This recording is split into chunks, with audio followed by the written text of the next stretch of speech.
നമുക്ക് ഈ വചന ശ്രവണ സമയത്തെ തമ്പുരാന് സമർപ്പിച്ച് പരിശുദ്ധാത്മാവെ ഞങ്ങളെ എല്ലാവരെയും ഈ വചനത്തിൻ്റെ ശക്തി കൊണ്ടും ചൈതന്യം കൊണ്ടും നിറയ്ക്കണമേ എന്നും ഞങ്ങളെ രൂപാന്തരപ്പെടുത്തണമേ എന്ന് നമുക്ക് പ്രാർത്ഥിക്കാം. ഈ വചനം കേട്ടുകൊണ്ടിരിക്കുന്ന എല്ലാ മക്കളെയും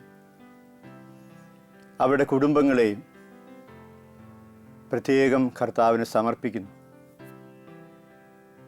കേൾക്കുന്ന വചനം ഹൃദയത്തിൽ സംഗ്രഹിച്ച് അത് 100 മേനി ഫലം പുറപ്പെടുവിക്കുവാൻ, നമ്മുടെ ജീവിതങ്ങൾക്ക് വചനം ബലവും ശക്തിയുമാകാൻ, ഒരു വചനം പോലും നഷ്ടപ്പെട്ടു പോവാതിരിക്കാൻ, അത് 100 മേനി ഫലമുളവാക്കാൻ നമുക്കൊരു നിമിഷം കണ്ണുകളൊക്കെ അടച്ച് നിന്റെ വചനം ശ്രവിക്കാൻ ഞങ്ങളെ ഒരുക്കണമേ എന്ന് വചനം തന്നെയായ കർത്താവിനോട് നമുക്ക് പ്രാർത്ഥിക്കാം.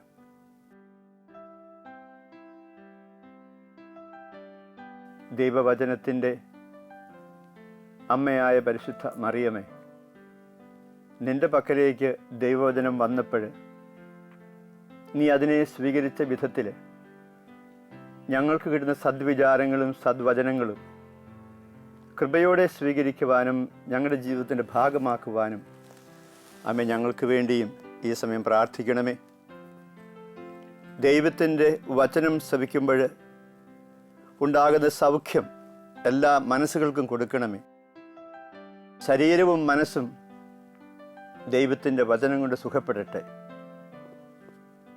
കർത്താവെ, ഞങ്ങൾ അർപ്പിക്കുന്ന പ്രാർത്ഥനകൾ സ്വീകരിച്ച് ലോകമെമ്പാടും ഈ സമയം വചനം കേൾക്കുന്ന എല്ലാ മക്കളെയും നിന്റെ വലതുകരം നീട്ടി അനുഗ്രഹിക്കണമേ എന്ന് പ്രാർത്ഥിക്കുന്നു.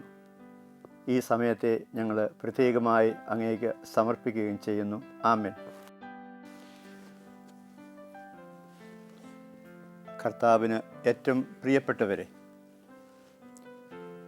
വചനത്തിൻ്റെ മുമ്പിൽ നമ്മുടെ മനോഭാവങ്ങളെക്കുറിച്ച് പലപ്പോഴും നമ്മൾ ചിന്തിക്കാറില്ല. ഇന്ന് നമുക്കറിയാം, വായന മരിക്കുന്നു എന്നൊരു ചൊല്ലില്ലേ? വളരെ ശരിയാണ്.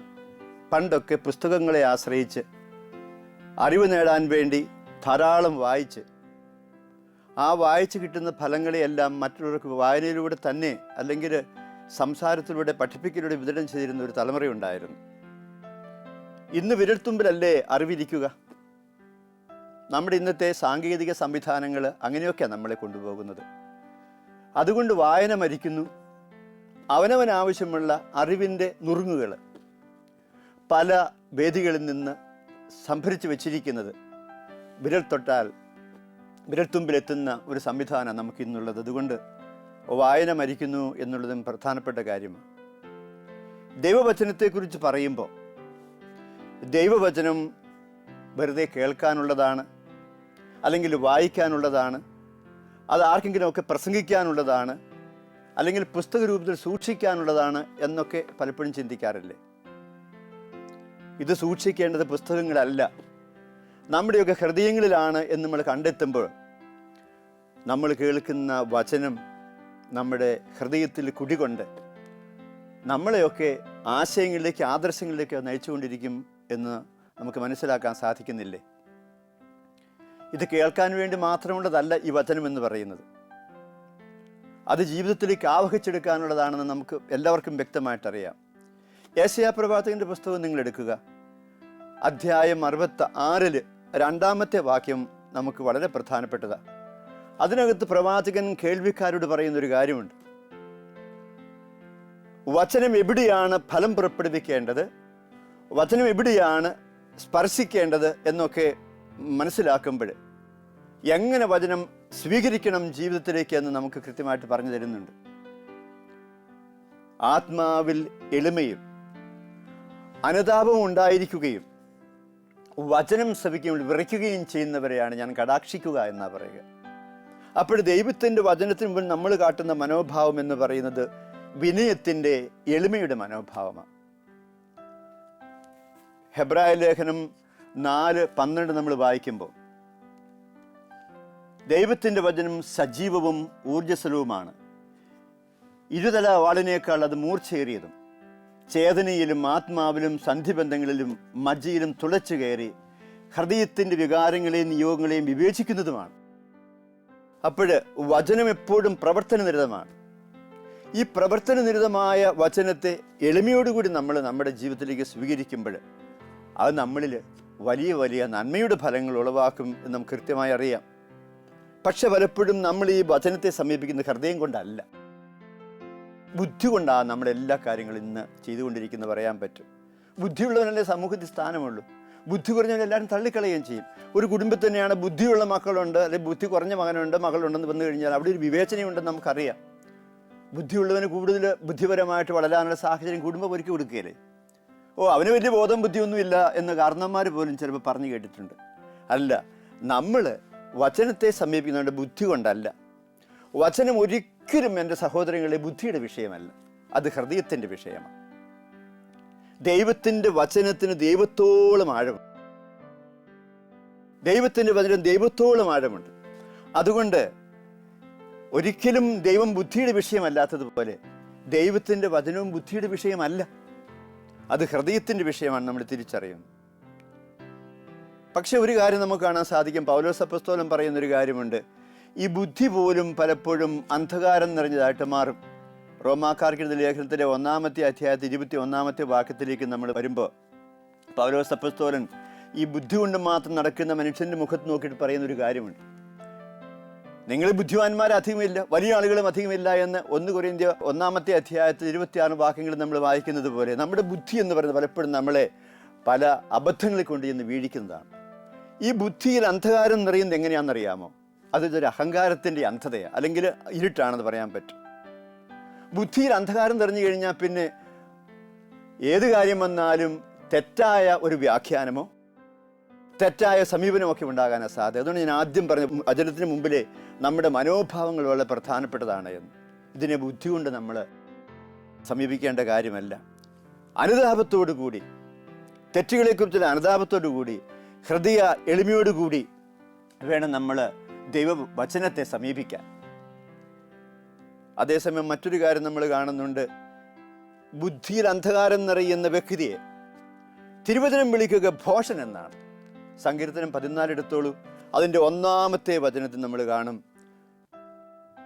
ഒരു പ്രത്യേകമായ സന്ദേശം പോലെ നമുക്ക് തരുന്ന ഒരു വാക്യമുണ്ട്. അതിനകത്ത് ദൈവമില്ല എന്ന് പറയുന്ന ഒരുപാട് മനുഷ്യർ നമ്മൾ കണ്ടിട്ടില്ല. ദൈവനിഷേധികളായ ഒരുപാട് ഫിലോസഫേഴ്സൊക്കെ പണ്ടൊക്കെ ഉണ്ട്. നീഷയെ പോലുള്ള ഒരുപാട് ആളുകൾ ഈ അസ്തിത്വവാദത്തിൻ്റെയൊക്കെ മുമ്പിൽ നിന്നുകൊണ്ട് ദൈവനിഷേധകരായി ജീവിച്ച ഒരുപാട് ആളുകളുണ്ട്. കുറേയേറെ സാഹിത്യകാരന്മാരെ പോലും നമ്മുടെ ഈ നാട്ടിൽ നമുക്ക് കണ്ടെത്താൻ പറ്റും. ദൈവമില്ല. പക്ഷേ തിരുവചനത്തിൽ പോലും പറഞ്ഞിട്ടുണ്ട് എൻ്റെ സഹോദരങ്ങൾ ദൈവമില്ലെന്ന്. ബൈബിളിൽ പറഞ്ഞിട്ടുണ്ട് ദൈവമില്ലെന്ന്. എവിടെയാണെന്നറിയാമോ? സങ്കീർത്തനം 14 നിങ്ങൾ വായിക്കും. മൂഢൻ പറഞ്ഞു ദൈവമില്ല എന്ന്. മൂഢനാ പറയുക. ബുദ്ധിയിൽ അന്ധകാരം തരുന്ന മൂഢൻ പറഞ്ഞു ദൈവമില്ല എന്ന്. അപ്പോൾ ദൈവമില്ല എന്ന് പറഞ്ഞ് എന്തുകൊണ്ടാണെന്നറിയാമോ? അവൻ മൂഢനായതുകൊണ്ടാണ്. അവൻ്റെ മൂഢത്തരം കൊണ്ട് അവന് ദൈവത്തെ കാണാൻ കഴിഞ്ഞില്ല. അതുകൊണ്ട് അവൻ പറഞ്ഞു തനിക്ക് മുഴുവൻ ദൈവമില്ല എന്ന്. ബൈബിളിൽ പറഞ്ഞിട്ട് വേണം നമുക്ക് അങ്ങനെയും പറഞ്ഞു വെക്കാൻ പറ്റും. പക്ഷേ ബൈബിൾ പറഞ്ഞിരിക്കുന്ന ആദ്യ കാര്യം കൂടി നമ്മൾ ശ്രദ്ധിക്കണം. ഹൃദയത്തിൽ അന്ധകാരം നിറഞ്ഞ് മൂഢനായ മനുഷ്യനാ പറഞ്ഞ ദൈവമില്ല എന്ന്. അപ്പോൾ ദൈവത്തെ നിഷേധിക്കുന്ന മൂഢത്വമാണെന്ന് വേണ്ടി നമുക്ക് പറഞ്ഞു വെക്കാൻ പറ്റും. ദൈവം ഒരിക്കലും ബുദ്ധിയുടെ വിഷയമല്ല, ഹൃദയത്തിൻ്റെ വിഷയമാണ്. നമ്മൾ ഓർക്കുക. തലകൊണ്ട് ആലോചിച്ചാൽ എന്തെങ്കിലും നടക്കുമോ? വേണ്ട. നമ്മുടെ സാധാരണ ജീവിതത്തിൽ സ്നേഹം എന്ന് പറയുന്ന വലിയ പ്രതിഭാസമുണ്ടല്ലോ. നമ്മളതിന് എന്തെല്ലാം വ്യാഖ്യാനങ്ങളാണ് കൊടുക്കുക, എന്തുമാത്രം പ്രാധാന്യമാണ് സ്നേഹത്തിന് കൊടുക്കുക. പൗലോസ് അപ്പോസ്തലൻ കൊരിന്ത്യരുടെ അധ്യായം പോലും ഈ സ്നേഹത്തിന് വേണ്ടി മാറ്റിവെച്ചിരിക്കുകയാണ്. സ്നേഹത്തിന് എന്തുമാത്രം സാഹിത്യത്തിൽ സ്ഥാനമുണ്ടെന്ന് നമുക്കറിയാം. അതിന് ജീവിതത്തിൽ ഒരുപാട് സ്ഥാനം കൊടുത്തിട്ടുണ്ട്. ഈ സ്നേഹമെന്ന് പറയുന്ന വലിയൊരു പ്രതിഭാസം. യോഹന്നാൻ അപ്പോസ്തലൻ അതിനെ ഒന്ന് ഡിവിനൈസ് ചെയ്തു, ദൈവികവൽക്കരിച്ച് അദ്ദേഹം പറഞ്ഞു ദൈവം സ്നേഹമാണ് എന്ന്. നോക്കണേ, ഇപ്പോൾ സ്നേഹമെന്ന് പറയുന്ന ഈ മനുഷ്യൻ്റെ അനുദിന ജീവിതങ്ങളിൽ മാത്രം ഒതുങ്ങി നിൽക്കുന്ന ഒന്നല്ല, ആ ദൈവത്തോളം ആഴമുള്ളതാണെന്ന് പറഞ്ഞു വെക്കുമ്പോൾ ഈ സ്നേഹമെന്ന് പറയുന്നത് തലയുടെ വിഷയമല്ല, അത് ഹൃദയത്തിൻ്റെ വിഷയമാണ്. നമ്മുടെ കുടുംബത്തിൽ നമ്മൾ കാണുന്ന ഒത്തിരി കാര്യങ്ങളൊക്കെ ഇല്ലേ? ഒരു കുടുംബത്തിൽ മാതാപിതാക്കന്മാർക്ക് പരസ്പരമുള്ള ആ സ്നേഹമെന്ന് പറയുന്നത് തല കൊണ്ടുള്ള സ്നേഹമാണോ? എന്നെ കേൾക്കുന്ന എൻ്റെ പ്രിയപ്പെട്ട ആളുകൾ, നിങ്ങൾ ചിന്തിച്ചോളൂ. നിങ്ങൾ ഭാര്യയും ഭർത്താവുമാണെങ്കിൽ നിങ്ങൾ തല കൊണ്ടാണ് സ്നേഹിക്കുക? അല്ല, സ്നേഹം ഹൃദയത്തിലാണ് നിറയുക. അതാണ് പങ്കുവെക്കുന്നത്. അതൊരു അനുഭവമായി മാറുന്നു. തലയുടെ അനുഭവം ആരെങ്കിലും എന്തെങ്കിലും പറഞ്ഞു കേട്ടിട്ടുണ്ടോ? ഇല്ല. ഹൃദയാനുഭവം എന്നാ പറയുക. അപ്പോഴ് സ്നേഹമെന്ന് പറയുന്നത് ഹൃദയത്തിൻ്റെ വിഷയം.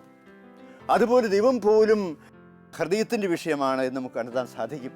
ബുദ്ധി കൊണ്ട് ആലോചിച്ചാലൊന്നും ദൈവത്തെ ഒരുത്തിനും മനസ്സിലാക്കാൻ പറ്റില്ല എന്ന് നമ്മുടെ ആദിമ വിശുദ്ധന്മാരൊരാളായ അഗസ്തീനോസ് പുണ്യാൻ പറയുന്നില്ല. അത് അവസാനം അദ്ദേഹം അടിയറ പറഞ്ഞു, ദൈവമേ, എൻ്റെ ഹൃദയം നിനക്ക് വേണ്ടിയാണ് സൃഷ്ടിച്ചത്, അവസാനം നിന്നിൽ ചെന്ന് വിലയം പ്രാപിക്കുന്നതുവരെ എൻ്റെ ഈ ഹൃദയം അസ്വസ്ഥമായിരിക്കുമെന്ന് അദ്ദേഹം പറഞ്ഞു വെച്ചത് നമുക്ക് വളരെ വ്യക്തമായിട്ട് അറിയാവുന്ന ഒരു വാക്യമാണ്.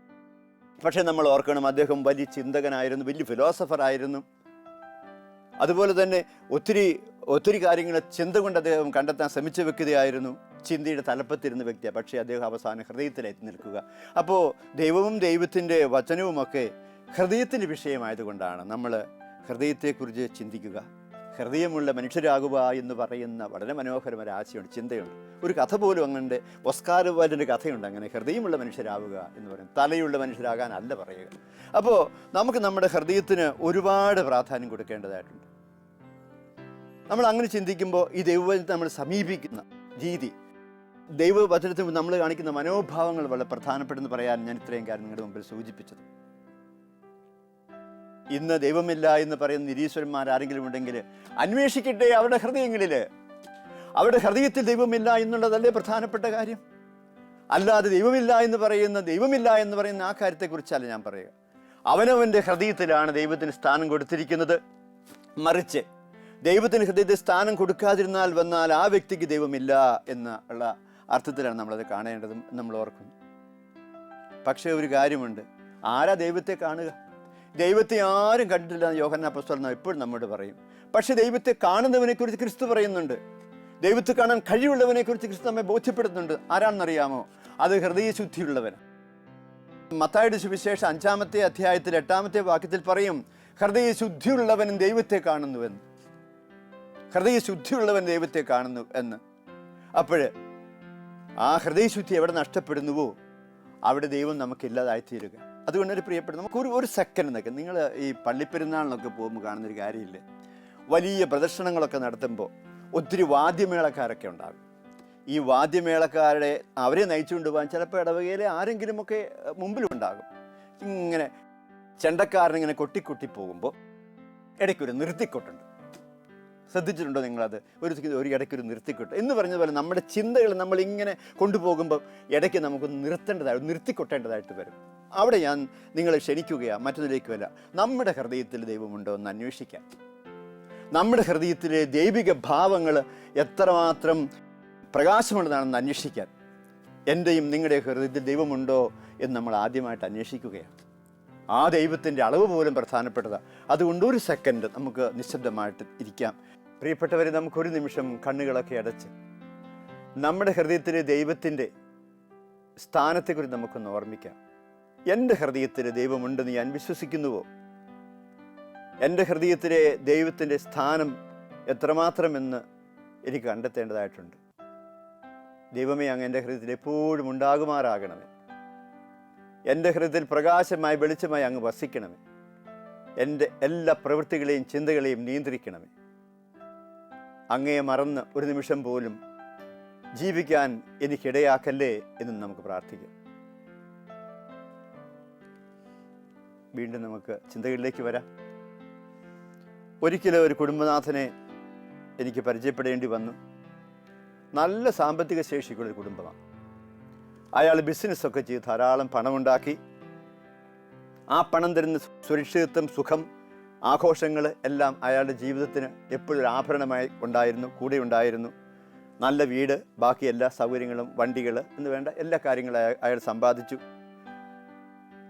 പക്ഷേ ഹൃദയത്തിൽ ദൈവത്തെ മറന്നുവോ എന്ന് എനിക്കൊരു സംശയം. ഞാൻ മറന്നെന്ന് ഞാൻ പറയുന്നില്ല. നമ്മളെങ്ങനെയാണ് അതറിയുക?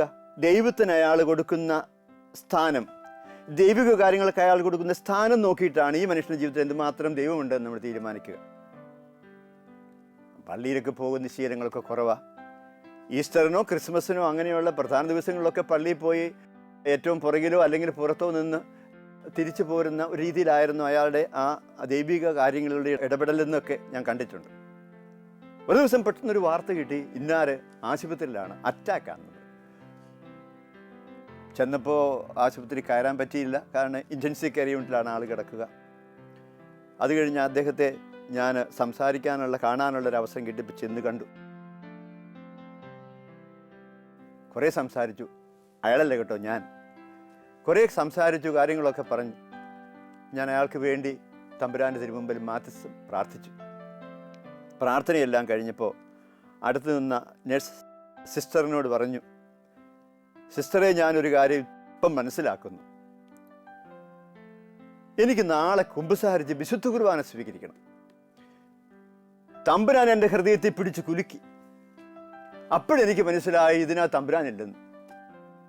അതുകൊണ്ട് നാളെ എനിക്ക് വിശുദ്ധ കുർബാന സ്വീകരിക്കണം, ഈശോ എൻ്റെ ഹൃദയത്തിൽ കൊണ്ടുവരണം. ഞാൻ പറഞ്ഞു, ഞാൻ എന്താ ബുദ്ധിമുട്ടൊന്നുമില്ല, നാളെ ഞാൻ വരാമല്ലോ. ഏതായാലും ആ നല്ല മനുഷ്യൻ ഒരു പക്ഷേ 10, 20, 25 വർഷം സമ്പത്ത്, സുഖം, സൗകര്യങ്ങൾ ഇതിൻ്റെയൊക്കെ പുറകെ ഒക്കെ ജീവിച്ചു. തമ്പുരാന് ഹൃദയത്തിൽ ഇടം കൊടുക്കാതെ വന്നു. തലകൊണ്ടൊക്കെ ഒത്തിരി അയാൾ പ്രവർത്തിക്കുന്ന ആളായിരുന്നു. പക്ഷേ ഒടുവിൽ എന്ത് പറ്റി? ഒരു ഹാർട്ട് അറ്റാക്ക് വന്നപ്പോഴാണ്, ദൈവം അയാളുടെ ഹൃദയത്തെ പിടിച്ച് കുലുക്കിയപ്പോഴാണ് ഹൃദയത്തിൽ ദൈവമില്ല എന്ന് അയാൾക്ക് ബോധ്യമായത്. അന്നു മുതൽ ആ മനുഷ്യൻ്റെ ജീവിതത്തിൽ വലിയ മാറ്റം. എല്ലാവരോടും സ്നേഹം. കാരണം ദൈവം, കർത്താവ് ഹൃദയത്തിലേക്ക് വന്നു. ക്ഷമിക്കേണ്ടവരൊക്കെ ക്ഷമിക്കാനുള്ള സന്നദ്ധത. അതുപോലെ ദൈവം തന്ന സമ്പത്തിനെ ഇല്ലാത്തവരുമായി പങ്കുവെക്കാനുള്ള വലിയ ഒരുക്കം. വലിയ മാറ്റം അയാളുടെ ജീവിതത്തിലേക്ക് വന്നു. ഹൃദയത്തിൽ ദൈവമുണ്ട് എന്ന് ബോധ്യമായപ്പോൾ നമുക്കതാ ആവശ്യം. അതുകൊണ്ട് നമുക്ക് ഹൃദയത്തിലേക്ക് നോക്കണം. എന്നിട്ട് നമുക്ക് നമ്മുടെ ഹൃദയത്തിൽ ദൈവമുണ്ടോ എന്ന് അന്വേഷിക്കണം. ആ ദൈവത്തിന് ഒന്നാം സ്ഥാനം കൊടുത്തുകൊണ്ട് ജീവിക്കുക. ഹൃദയം ദൈവത്തിൻ്റെ ആലയം, ഉന്നതൻ വാണിടും പുണ്യകർമ്മ്യം എന്ന് പറഞ്ഞൊരു നല്ല മനോഹരമായ ഗാനമുണ്ട്. ദൈവത്തിൻ്റെ ആലയമാണ് ഹൃദയം എന്ന് നമ്മൾ അറിയുന്നു. അത് പൗലോസ് അപ്പോസ്തലൻ വളരെ കാര്യമായിട്ട് നമ്മുടെ മുമ്പിൽ വയ്ക്കുന്ന ഒരു വലിയ സന്ദേശവുമാണ്. നമ്മുടെ ഹൃദയം ദൈവത്തിൻ്റെ ആലയമാണ് എന്നൊരു കാര്യം. പക്ഷേ നമ്മൾ പലപ്പോഴും ശ്രദ്ധിക്കാതെ പോകും. നമ്മുടെ ഹൃദയത്തിൽ ഈ വിളക്കുകൾ അണഞ്ഞു പോകുന്ന കാര്യം നമ്മൾ ശ്രദ്ധിക്കാറില്ല. 10 കന്യകമാരുടെ കഥ പറയുന്നിടത്തും പറയുന്നില്ലേ വിളക്കുകൾ അണഞ്ഞു പോയ കന്യകമാരെ കുറിച്ച്? അവർക്ക് മണവാളനോടൊപ്പം അകത്ത് കയറാൻ പറ്റിയില്ല. അവിടെ വിളക്കുകളിൽ എണ്ണയില്ലാതെ പോയി, അതുകൊണ്ട് അത് കത്തിയില്ല. അതുപോലെ എൻ്റെ പ്രിയ സഹോദരങ്ങൾ, നമ്മുടെയൊക്കെ ജീവിതത്തിൽ വിളക്കുകൾ അണഞ്ഞു പോകുന്ന ഒരു അനുഭവം ഉണ്ടാകാൻ സാധ്യതയുണ്ട്. അപ്പോഴും ഹൃദയത്തിൽ അന്ധകാരം നിറയും. ഈ ഹൃദയത്തിൽ അന്ധകാരം നിറഞ്ഞാൽ ഉണ്ടാകുന്ന ഫലം എന്താണെന്നറിയാമോ? പൗലോസ് അപ്പോസ്തലൻ പറയുന്നുണ്ട് പ്രത്യേകമായിട്ട്, അങ്ങനെയുള്ളവരുടെ ഹൃദയങ്ങൾ തെറ്റിലേക്ക് പോകും.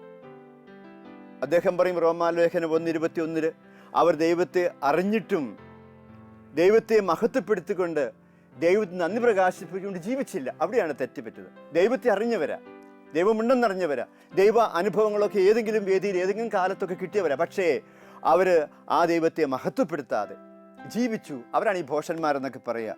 അതുകൊണ്ട് ദൈവം അവരെ കൈവിട്ടു, പാപത്തിലേക്ക്, തിന്മയിലേക്ക് കൈവിട്ടു. നമ്മൾ റോമാലേഖനം വായിക്കുമ്പോൾ 24 വാക്യങ്ങൾ നമ്മൾ വായിക്കുമ്പോൾ നമുക്ക് കുറേയേറെ തിന്മകളുടെ ഒരു ലിസ്റ്റ് കാണാൻ പറ്റും. എൻ്റെ പ്രിയ സഹോദരങ്ങൾ, എപ്പോഴെങ്കിലും നേരം കിട്ടുമ്പം റോമാലേഖനത്തിലെ 1-ാമത്തെ അധ്യായത്തിൽ 24 വാക്യങ്ങൾ വായിക്കണം. ഒരു മനുഷ്യൻ ചെയ്തു വയ്ക്കാവുന്ന എല്ലാ തെറ്റുകളും നമ്മുടെ സമൂഹത്തിലോ അവിടെ ഇവിടെയൊക്കെ കാണുന്ന, അല്ലെങ്കിൽ നമ്മുടെ തന്നെ സ്വന്തം നമ്മൾ അനുഭവിക്കുന്ന തെറ്റുകളുടെ ഒരു കൂമ്പാരത്തെ പൗലോസ് അപ്പോസ്തലൻ അവതരിപ്പിക്കുകയാണ്. തെറ്റുകളുടെ ഒരു ലോകം തന്നെയുണ്ട്. ദൈവത്തിൽ നിന്ന് മാറി കഴിയുമ്പോൾ, ഹൃദയത്തിൽ ദൈവത്തെ സ്തുതിക്കാതെ ജീവിക്കുമ്പോൾ എന്ന് നമ്മൾ മനസ്സിലാക്കുകയാണ്. അവരെ അശുദ്ധിയിലേക്ക് ദൈവം കൈവിടുകയാണ്. അതുകൊണ്ടാണ് ചിലപ്പോൾ ചില ആളുകൾ ജഡികതയിലേക്ക് പോവുക, ചില ആളുകൾ അശുദ്ധിയിലേക്ക് പോവുക, മ്ലേച്ഛതയിലേക്ക് പോവുക, വെറുപ്പിലും വിദ്വേഷത്തിലും നിലനിൽക്കുക, മദ്യപാനികളായി മാറുക. ഹൃദയത്തിലെ ദൈവത്തെ മഹത്വപ്പെടുത്തണം സഹോദരങ്ങളെ. അപ്പോൾ അങ്ങനെ മഹത്വപ്പെടുത്തിക്കൊണ്ട് ജീവിക്കുമ്പോൾ നമ്മുടെ ഹൃദയ തിന്മ കടന്നു വരില്ല. ഇനി കടന്നു വരുന്ന തിന്മകളെ പോലും ആട്ടി ഓടിക്കാൻ നമ്മളപ്പോൾ കഴിവുള്ളവരായിത്തീരും. അതുകൊണ്ട് ദൈവത്തെ മഹത്വപ്പെടുത്തിക്കൊണ്ട് ജീവിക്കുക എന്ന് പറയുന്ന ആ മഹത്തരമായ കാര്യത്തിൽ നമുക്ക് എപ്പോഴും തയ്യാറായിട്ടിരിക്കാം. ധാരാളം അവസരങ്ങൾ നമുക്കുണ്ട് ദൈവത്തെ മഹത്വപ്പെടുത്താൻ. ദൈവത്തിന് സ്തുതി പറയാൻ നമുക്ക് എന്താ വിഷമം? അതുകൊണ്ടാണ് നമ്മൾ ധ്യാന സെൻറ്ററുകളൊക്കെ ചെല്ലുമ്പോൾ ദൈവമേ സ്തുതി, ദൈവമേ നന്ദി എന്ന് പറയുന്ന ധ്യാന കേന്ദ്രത്തിൽ നിന്ന് പോരുമ്പം തീരരുത്. എല്ലാ സമയവും നമുക്ക് ചുമ്മാ നടക്കുമ്പോഴും നമുക്കൊരു അനുഭവം, നല്ല അനുഭവം കിട്ടുമ്പോഴും, നമ്മൾ ആഗ്രഹിച്ചൊരു കാര്യങ്ങൾ നടക്കുമ്പോഴും അല്ലാത്തപ്പോഴും സഹനത്തിന് നടുവിൽ പോലും നമുക്ക് ദൈവത്തെ സ്തുതിക്കാൻ പറ്റും. അങ്ങനെ ദൈവത്തെ സ്തുതിച്ചും മഹത്വപ്പെടുത്തിയും നമ്മൾ കഴിയുമ്പോൾ തീർച്ചയായിട്ടും നമ്മൾ ദൈവമക്കളായി വളരുകയാണ്. അതുകൊണ്ടാണ് പൗലോസ് അപ്പോസ്തലൻ എഫേസ്യസ് ലേഖനത്തിലെ 1:6 പറയുന്നത്, നമ്മളെ ദൈവത്തരാക്കിയത് ദൈവത്തെ സ്തുതിച്ചും മഹത്വപ്പെടുത്തിക്കൊണ്ട് ജീവിക്കാനാണെന്ന്. ചിലവൊന്നുമില്ലല്ലോ, നമുക്ക് സാമ്പത്തികമായ ഭാരങ്ങളില്ലാത്ത വളരെ കൃപ നിറഞ്ഞ ഒന്നാണ് ദൈവസ്തുതിയോടെ ദൈവത്തിന് മഹത്വം കെടുത്തിക്കൊണ്ട് ജീവിക്കുക എന്ന് പറയുന്നത്. അതും നമ്മുടെ ചിന്തയിൽ നമുക്ക് ഈ ധ്യാനത്തിൻ്റെ ചിന്തയുടെ ഭാഗമായിട്ട് കൊണ്ടുവരാം. ഒരിക്കലും പാപിക്ക് ദൈവത്തെ സ്തുതിക്കാൻ പറ്റുന്ന പ്രഭാഷകൻ്റെ പുസ്തകത്തിൽ പറയുന്നുണ്ട്. പാപം നിറഞ്ഞ ഒരു ഹൃദയം മനസ്സാ ഉള്ളത് എങ്കിൽ അവിടെ ഒരിക്കലും ദൈവസ്തുതി ഉണ്ടാവില്ല, ദൈവസ്തുതിക്കാനാവില്ല, പ്രാർത്ഥിക്കാനാവില്ല. അങ്ങനെയുള്ളവർക്ക് ഇതിൽ നിന്ന് വിട്ടു നിൽക്കും. അവസാനം ഒന്നുമില്ലാത്തൊരവസ്ഥയിലേക്ക് അവർ തരം താഴുകയും ചെയ്യും. അതുകൊണ്ട് എൻ്റെ പ്രിയ സഹോദരങ്ങളിൽ നമുക്ക് ഈ ഒരു കാര്യം പ്രത്യേകം ശ്രദ്ധിക്കാം. ദൈവത്തെ സ്തുതിച്ച് മഹത്വപ്പെടുത്തിക്കൊണ്ട് ജീവിക്കുന്ന ഒരു ജീവിതം നമുക്കുണ്ടാവണം എന്ന് നമുക്കിന്ന് തീരുമാനിക്കാം. അതുപോലെ തന്നെ ഈ വിനോബ ഭാവയുടെ ഒരു പുസ്തകമുണ്ട്. അദ്ദേഹം എഴുതിയ ഭഗവത്ഗീതയ്ക്ക് വ്യാഖ്യാനം എഴുതിയ ഒരു പുസ്തകമുണ്ട്. അതിനകത്ത് വളരെ മനോഹരമായ ഒരു വാക്ക് ഞാൻ വായിച്ചത് ഹൃദയത്തിൽ വെളിച്ചമുള്ളവരാവുക എന്നൊരു കാര്യമാണ്. ഹൃദയത്തിൽ വെളിച്ചമുള്ളവരാവുക. ഹൃദയത്തിൽ വെളിച്ചം പോയില്ലേ നല്ല ചിന്തകൾ പിന്നെ വരില്ല, നല്ല സമീപനങ്ങൾ ഉണ്ടാവില്ല, നല്ല പ്രതികരണങ്ങൾ ഉണ്ടാവില്ല. ഹൃദയത്തിൽ അന്ധകാരമാണ്. അതുകൊണ്ട് ഹൃദയത്തിൽ വെളിച്ചമുള്ളവരാവുക എന്ന് പറയുന്ന അതിന് നമ്മൾ ഒത്തിരി പ്രാധാന്യം കൊടുക്കണം. ഹൃദയത്തിന് വെളിച്ചമുള്ള ഒരു വ്യക്തിയോട് നിങ്ങളുടെ അഭിപ്രായം ചോദിച്ചോളൂ. നമ്മൾ വളരെ വൈകാരികമായി പ്രതികരിക്കുന്ന ഒരു വിഷയത്തിലാണെങ്കിലും ഹൃദയത്തിൽ വെളിച്ചമുള്ളവൻ ഒരു നല്ല വഴി പറഞ്ഞു തരും. അതുകൊണ്ടാണ് ഹൃദയത്തിൽ വെളിച്ചമുള്ള വ്യക്തികളെ നമ്മൾ തേടിപ്പോകുന്നത്, അന്വേഷിച്ച് പോകേണ്ടതായിട്ടുണ്ടാകും പല സന്ദർഭങ്ങളിലും. അതുകൊണ്ട് ഹൃദയത്തിൽ വെളിച്ചമുള്ളവരായി തീരുക എന്ന് പറയുന്ന ആ ഒരു വലിയ ആശയത്തിന് നമുക്ക് കുറച്ചുകൂടെയൊക്കെ പ്രാധാന്യം കൊടുക്കണം. അതേസമയം ഹൃദയത്തിൽ രാത്രിയുള്ളവരെക്കുറിച്ച് ഖലീൽ ജിബ്രാനെ പോലെ എഴുത്തുകാരൊക്കെ പറയാറുണ്ട്.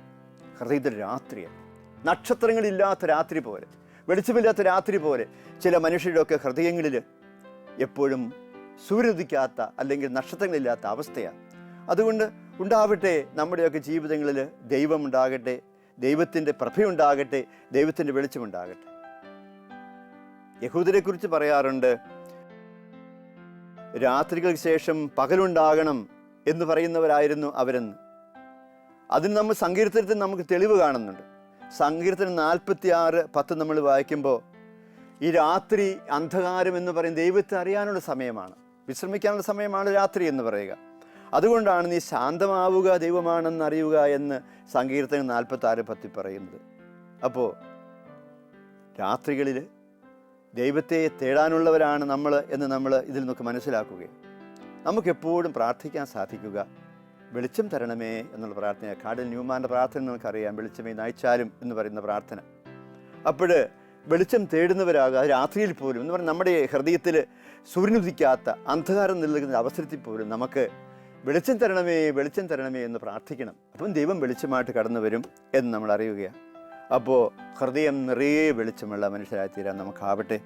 നമുക്ക് വീണ്ടും ഒരു നിമിഷം കൂടെ പ്രാർത്ഥിച്ചുകൊണ്ട് നമ്മുടെ ചിന്തകളുടെ ചൈതന്യത്തെ നമ്മുടെ ഹൃദയത്തിൽ നമുക്ക് ആവഹിച്ചെടുക്കാം. കണ്ണുകളൊക്കെ അടച്ച് കരങ്ങൾ കൂപ്പി നമുക്ക് ഈ സമയം പ്രാർത്ഥനയിലേക്ക് വീണ്ടും വരാം. കർത്താവേ, ഒരു നിക്കോദേമോസിനെ ഞങ്ങൾ ഓർക്കുന്നു. രാത്രിയിൽ നിൻ്റെ പക്കൽ വന്ന നിക്കോദേമോസിനെ പോലെ ഞങ്ങളുടെ മനസ്സ് ചിലപ്പോൾ അന്ധകാരങ്ങളിലേക്ക് പോകുമ്പോഴും വെളിച്ചം തന്നെയായി നിന്നെ തേടാൻ നീ ഞങ്ങളെ സഹായിക്കണം. ഞങ്ങളുടെ ഹൃദയവും മനസ്സുമൊക്കെ അന്ധകാരത്തിലേക്ക് പോയി കഴിഞ്ഞാൽ അത് ഞങ്ങളുടെ പ്രവൃത്തികളെ കാര്യമായി ബാധിക്കും. ഞങ്ങളുടെ പ്രവൃത്തികളൊക്കെ അന്ധകാരത്തിൻ്റെ പ്രവൃത്തികളായി മാറും, പാപത്തിൻ്റെ തിന്മയുടെ പ്രവൃത്തികളായി മാറും. അതേസമയം ഞങ്ങൾ വെളിച്ചമുള്ളവരും വെളിച്ചത്തിൻ്റെ പ്രവൃത്തികൾ ചെയ്യുന്നവരുമാകാൻ കർത്താവേ, വെളിച്ചമായി നീ ഞങ്ങളുടെ ജീവിതങ്ങളിൽ കടന്നു വരണമെന്ന് ഞങ്ങൾ പ്രത്യേകമായിട്ട് പ്രാർത്ഥിക്കുന്നു.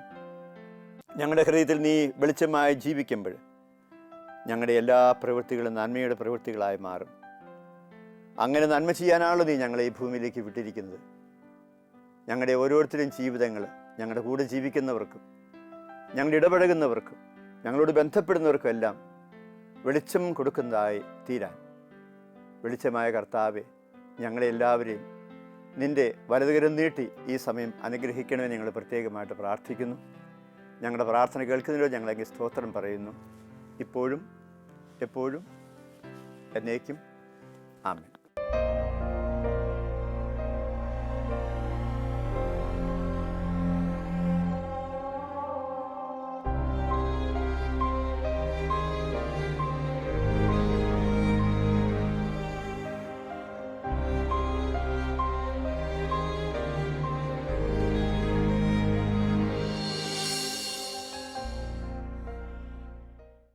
വിശദ വിവരങ്ങൾക്ക് director, divine vision, divine retreat centre, Muringoor, Chalakudy 680316, Kerala, south India. Telephone 0091 480 270 8098, 0091 480 270 2613, fax 0091 480 270 8097, email mail.divinetv@gmail.com, website www.drcm.org.